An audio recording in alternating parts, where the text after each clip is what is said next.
Hello, and welcome to this amazing building. It's a new extension to the Scottish National Galleries of Scotland, and it's the Scottish collection.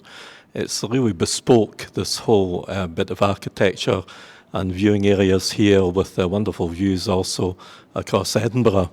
And it's getting much loved by the population of Edinburgh, who I see more and more of folk from around the city coming in here at weekends and school parties and so on. So being in there, I want to actually speak about a few of my favourite paintings. Being an artist myself and a bit of an art historian, I just love guiding art, and this is on my doorstep here in Edinburgh also. So this painting here has got a connection with COVID, believe it or not, when everything was closed down, because galleries, of course, were closed down, and there was lots of spaces where there was no people around to view the paintings, and they used that to advantage and restored this amazing piece here. It's one of the biggest paintings here in the collection, and it's by a Scottish artist called Robert Scott Lauder. And it's a religious piece. The reason it's got the connection with COVID is because it was sort of lingering in the storerooms, and being such a big painting, there was not space in the old gallery to display it to its full potential.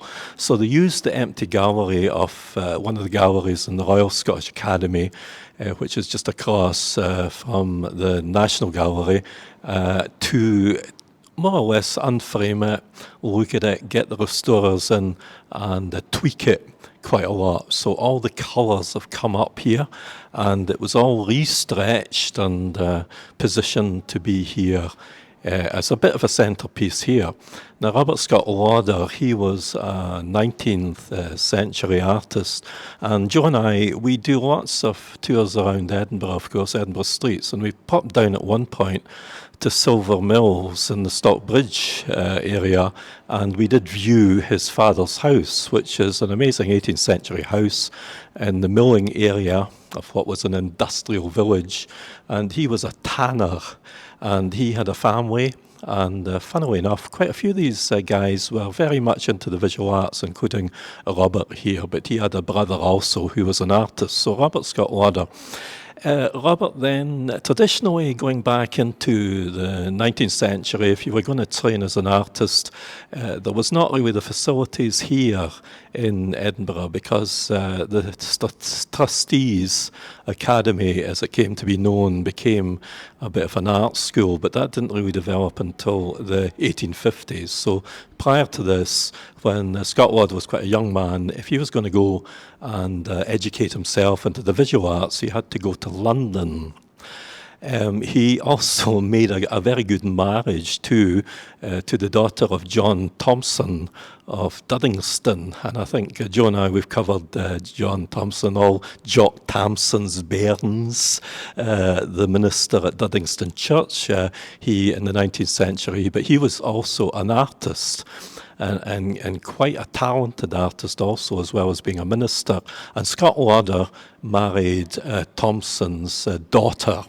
And the both of them went off and did the grand tour. They went off to Italy, visited Rome and Venice and so on. And Scott Lauder became very much engaged with colour.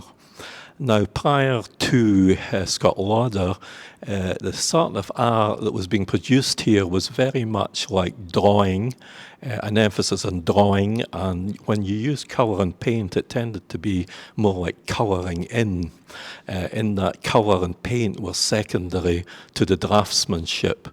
But Scott Lauder was one of the first people to engage fully with colour and with loose brush strokes. And he had visited Venice also, which I have done recently. And if you look at some of the detail here, it's very, very reminiscent, some of it even of Leonardo da Vinci. If you look at maybe the background here, I think of the Mona Lisa, and I think of Italian art, and you can see some of it is quite loosely and broadly painted. And he does capture the reflections here in the water very amazingly so, and if you look at the rock as well, it's all quite freely done. Scott Lauder returned. He returned to London, and he exhibited at the Royal Academy in London. And he also painted this painting for submission to a competition at Westminster Hall in the modernised, or rather rebuild, of the Palace of Westminster, the Houses of Parliament, where they wanted to get artists to paint large pictures to decorate the halls, the public areas. Unfortunately, this painting, he did submit it, but it was not selected. But then it returned here to Edinburgh, and it eventually came into the collections of the Scottish National Gallery. The painting is also unusual in that his handling of grouping was quite innovative. We may look at this and think, but that's just the way artists paint. But no, it wasn't. Artists tended to paint figures quite singly and individually, but he became an art teacher, and he returned to Edinburgh, and instead of getting his students to just paint the individual plaster casts, he got them to group the plaster casts together in compositional ways and bulk the thing together. So I think you see this, although it's made up of individual figures, is very much appearing also as a unit here too, in that they all interact very amazingly so. Typically, of course, going back to these days of the 19th century, it was not always very easy to get life models or individuals to pose for you. So many of the people in the picture are paintings of family and friends. And if you look quite closely sometimes, you can see that it's like the same person, like this chap here in the blue robe. If you look at his appearance, his nose, his eyes, his beard, and then if you move further along here, you can see here he is again. All right, so multiple images of the same person. Now, Scott Lauder was one of these unsung heroes because he was what we would call a painter's painter. But rather than his work influencing younger artists who came to study under him, it was really his level of teaching, his teaching technique, and also his personal engagement that made him very, very popular with some of the great artists that were actually going to come after him here. So this amazing picture here in the gallery, very amazingly positioned too. Very large, and you can step back and appreciate it also. Now we're going to move down a little bit, and Joe's here behind the camera, so we'll move down to have a look at one or two other paintings in this area.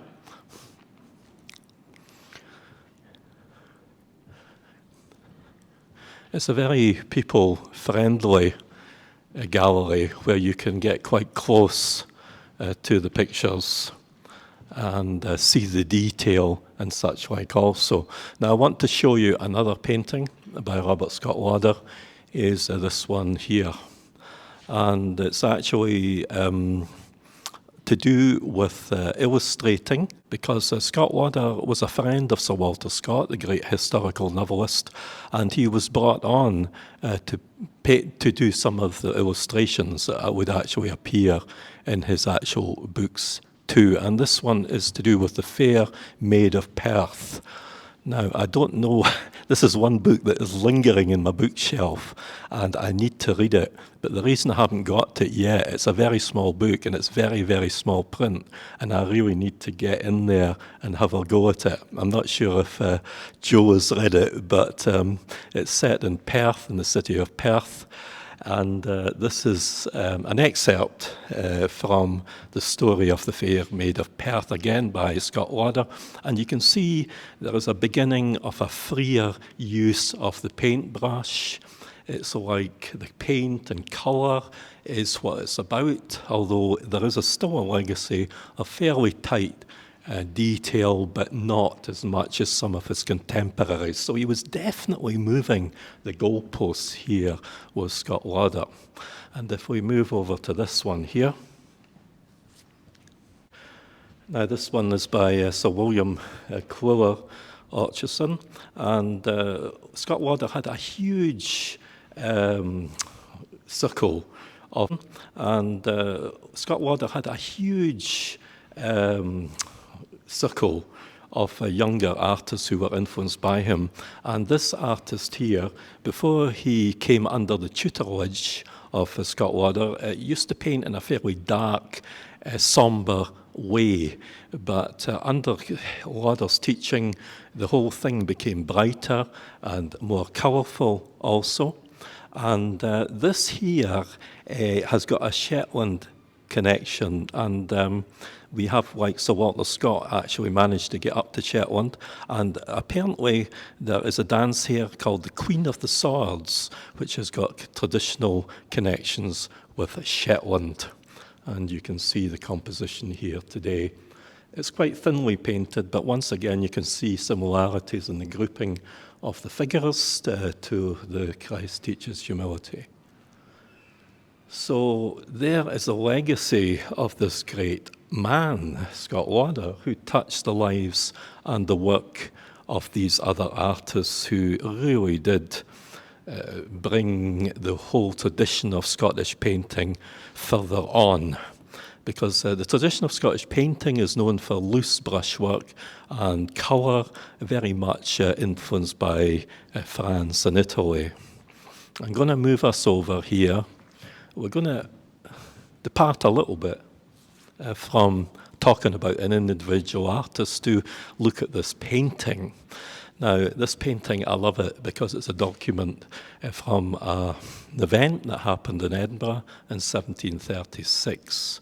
Now, after the Act of Union between England and Scotland, there was a lot of unrest, and people weren't very happy because they saw things becoming more expensive, because union with England meant more taxation on certain items, including malt.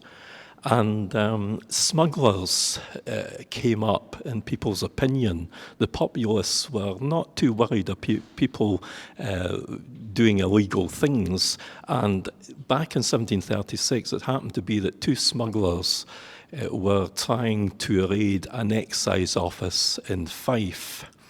And they were caught, and one was called George Robertson, and the other one was called Andrew Wilson. And they were taken to Edinburgh and sentenced to death. George Robertson happened to escape, but Andrew Wilson, he didn't. And he was sentenced to hang in the Grassmarket. Now, when we do tours of Edinburgh, Joe and I, we will always talk about the Grassmarket being a place historically of public hangings. And we've got a pub there called The Last Drop, which connects with that also.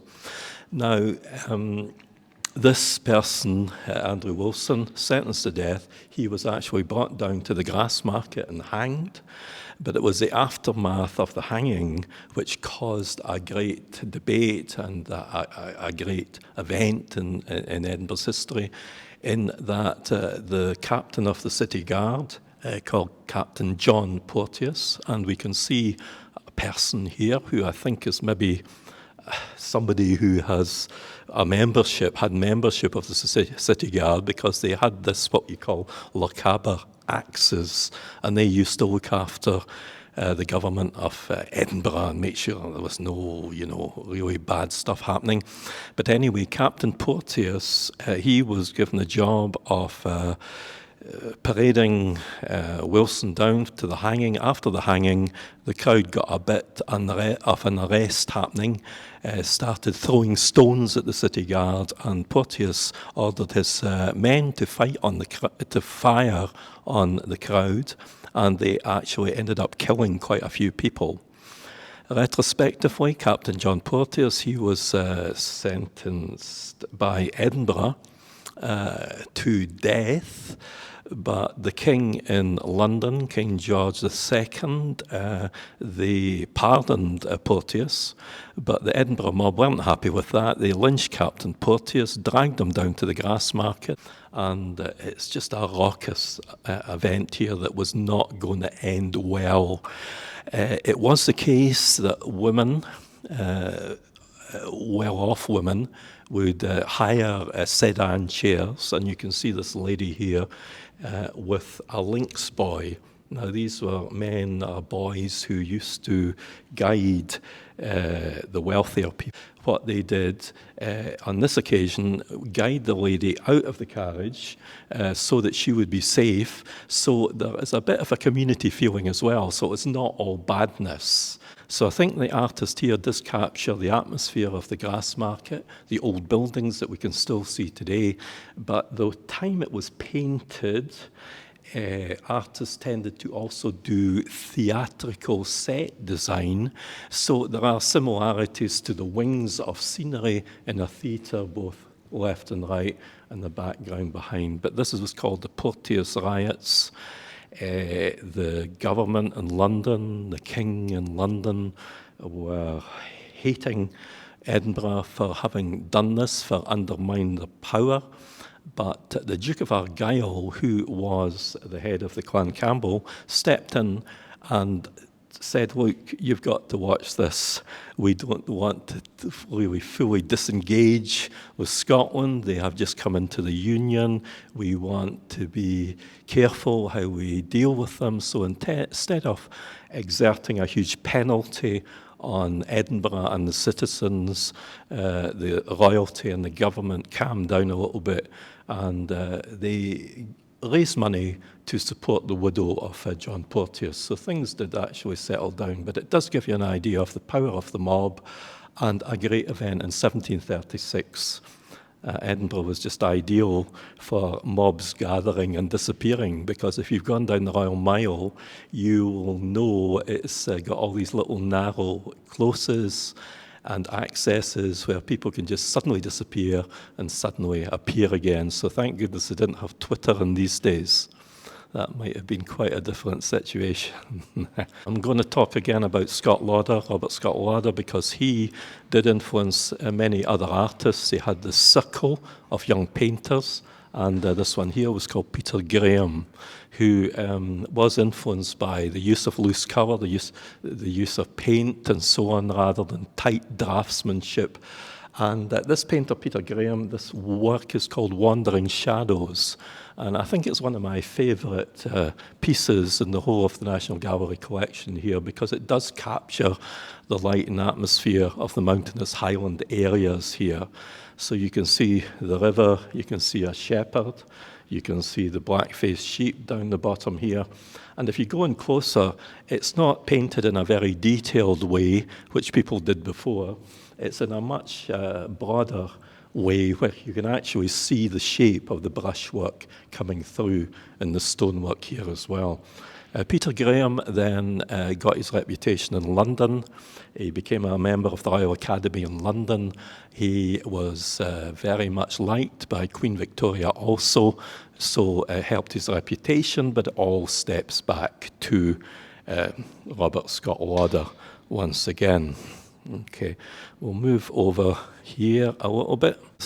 A rather favourite artists of Queen Victoria. Then we've got this one, the Monarch of the Glen, which has recently come into our public collections here. I think it was in private ownership at one point.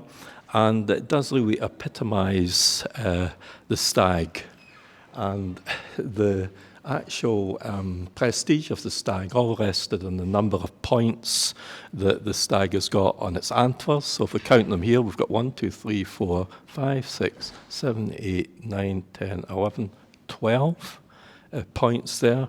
And this would, acknowledge the pecking order of these great beasts here, these great animals. The painting is by Edwin Landseer, who was very popular again with Queen Victoria. In fact, probably our most popular artist. And he did paint a lot of wildlife. And also, if you see the imagery of the Highlands behind here, he wasn't at the time when they were going out and painting in the open air. He was painting in the studio. He would be capturing the animal from sketches done in his sketchbook, maybe a bit of watercolour work. So the actual scene of the Highlands behind here is totally from his imagination. and memory, but I think it works really, really well. And here is a bust of Sir Walter Scott, who had a finger in many pies, who I call a polymath. He was a lawyer as well as a novelist. And here is a painting of Scott. This one is by Sir Henry Raeburn, who we won't talk about in much detail. We could do a whole film about Henry Raeburn on his own, and I think later on we'll probably do that. But I just want to show you what would be a very convincing likeness of Sir Walter Scott, because Raeburn was very talented at capturing likenesses. And there's a sort of Rembrandtish feel to this painting too. So we'll move on a little bit and go a bit further ahead in the history of Scottish painting. So we're going to move back. And as Joe's moving along with the camera, I hope you're beginning to grasp the amazing feel to this gallery as being a great public space. And I hope it's going to encourage you to come along and visit. This is the biggest collection of Scottish painting in existence in Scotland. We have got the Kelvingrove Art Gallery in Glasgow, which is an amazing building, amazing collection, and also the Burrell collection, but this one is dedicated to Scottish painting here. I'd like us to move on here to this picture, one of my favourites. Sir William McTaggart was also a student of Robert Scott Lauder's and was very much influenced in the use of colour and broad paintwork too, loose brushwork. And he was from, I think where he's from is Macahanish, actually, and the west coast of Scotland, from Kintyre.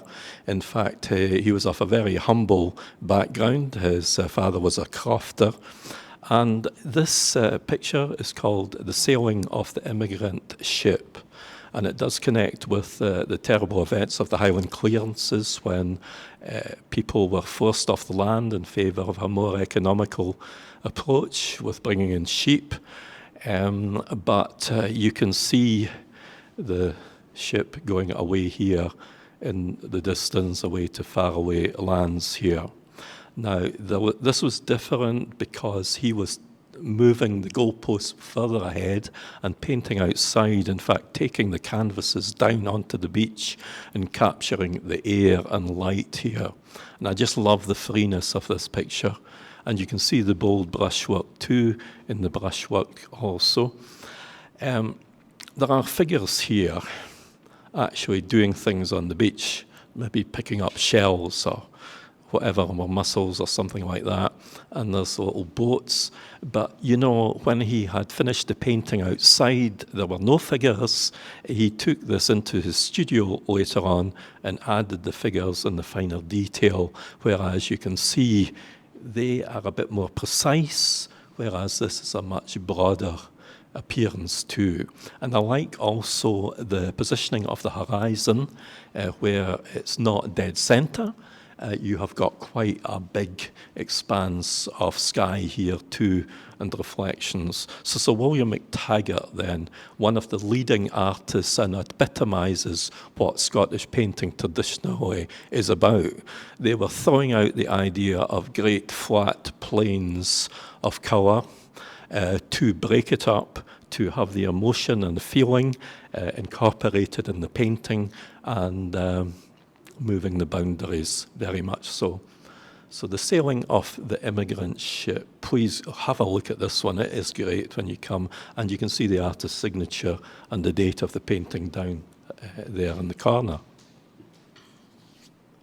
This, another event, the coming of Christianity into Scotland with the coming of St. Columba. And we again have got this west coast view, very freely painted.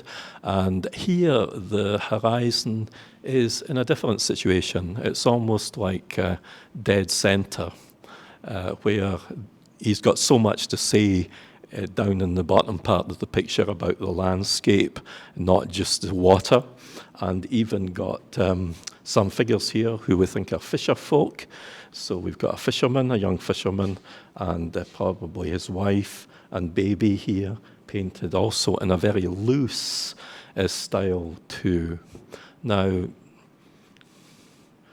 likewise, this boat, and here on the boat in the 6th century, St. Columba, he was an Irish monk who came over here to bring Christianity, and the white figure up in the prow of the boat, we believe, is St. Columba, and there's another boat further back there also.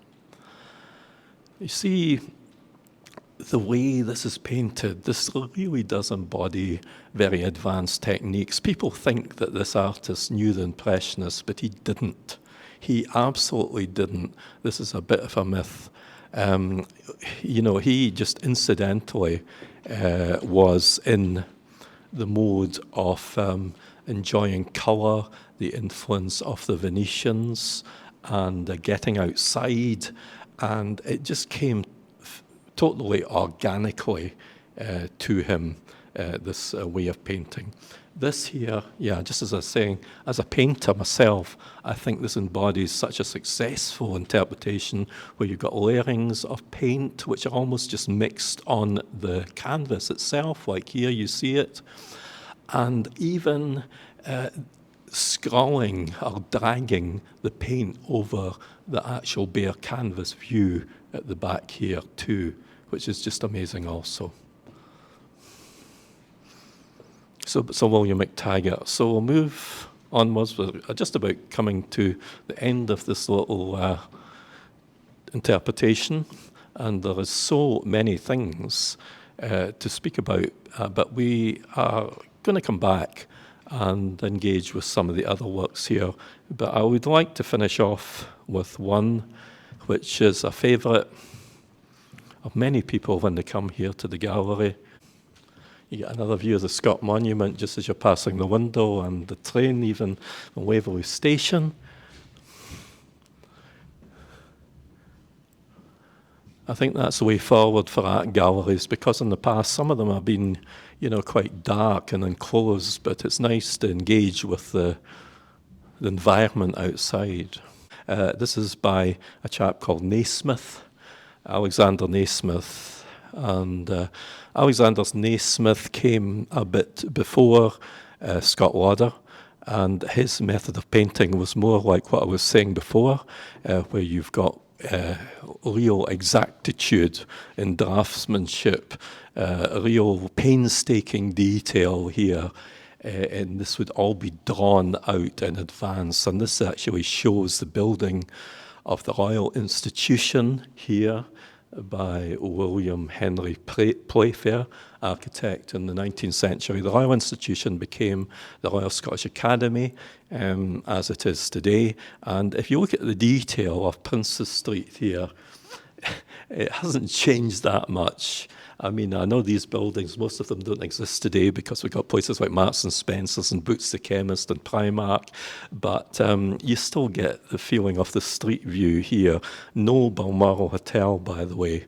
That hasn't been built by that time.